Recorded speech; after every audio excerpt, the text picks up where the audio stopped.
So there's a lot that's been made about Bitcoin's energy consumption, which isn't surprising considering the general advice is for home miners to not even try to mine it, as the energy costs needed to run GPUs means you'd probably never even make a profit.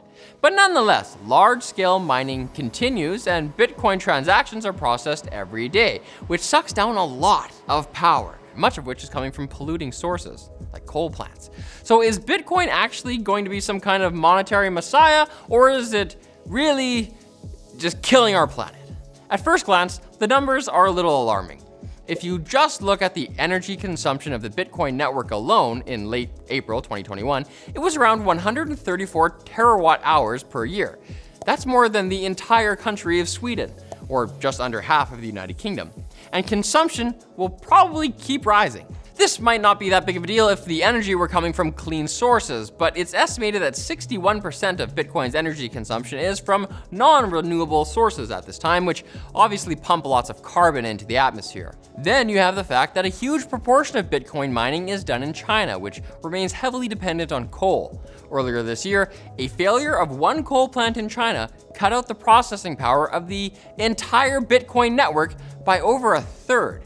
All this carbon had one group of researchers projecting that Bitcoin alone could affect the atmosphere enough to warm the planet by 2 degrees Celsius before the year 2050. A huge amount when talking about global climate. So does that mean that we should be pumping the brakes on Bitcoin mining? Well, hold on a second. The study we just mentioned had plenty of detractors who pointed out it made a ton of assumptions about the actual volume of mining that would take place over the next few decades, and the assumptions about how that mining is done and the resources of it and everything that may have been wrong. But outside of that, there's also an argument to be made that Bitcoin mining could actually accelerate the growth of the renewable energy sector. The idea is that miners are seeking the cheapest forms of electricity available in order to maximize profits. Remember how we mentioned that most Bitcoin mining utilizes non-renewables? Well, there's actually a notable major exception. During the rainy months in Sichuan, China, mining activity spikes due to an abundance of cheap hydroelectric power, growing to 50% of world Bitcoin mining powered almost entirely by renewables.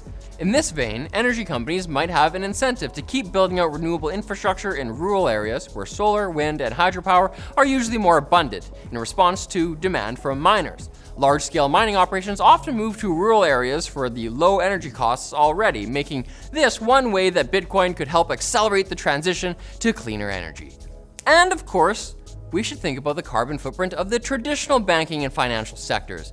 Manufacturing plastic credit cards, processing multiple step interactions, printing paper money, keeping the lights on in offices with all those employees. How about the branches? How about ATMs? How about the carbon footprint of the trucks, the protected vehicles that move?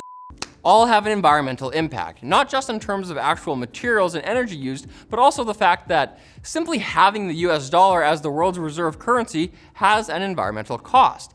As part of the reason it has so much clout globally is that oil prices are given in US dollars thanks to an agreement made with Saudi Arabia back in the 1970s. Many of the US dollars Saudi Arabia received in exchange for oil were reinvested in American companies who provide equipment for extracting oil, as well as stocks in other large American firms outside the oil industry.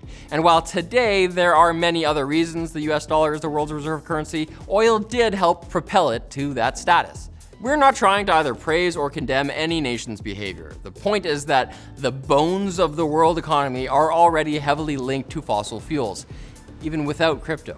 But this doesn't mean that we should just be ignoring the impact of energy-intensive mining.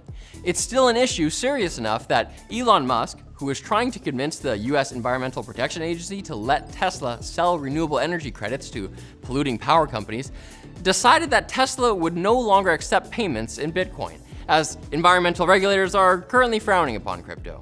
So what's the answer to the question then? Well, Bitcoin and other proof-of-work cryptos like Ethereum 1.0 probably aren't destroying the planet, but the issues they currently pose are something we'll have to reckon with.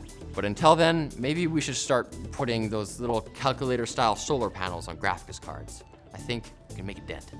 Thanks to FreshBooks for sponsoring this video. FreshBooks is an invoicing and accounting solution that's built for owners and their clients. They say the average user saves 46 hours a month and gets paid 18 days faster and increases their ROI by 11 times. These are huge for freelancers and small business owners who don't have time to waste on invoicing, accounting, and payment processing. Over 3,000 business owners have rated FreshBooks an average of 4 out of 5 stars on GetApp because it's super easy to use and super easy to get up and running with award-winning support, so you're never alone. Try FreshBooks free for 30 days, no credit card required, by going to freshbooks.com/techquickie and entering TechQuickie in the How Did You Hear About Us section. So thanks for watching, guys. If you like this video, like, subscribe, and hit us up in the comments section with your suggestions for videos that we should cover in the future.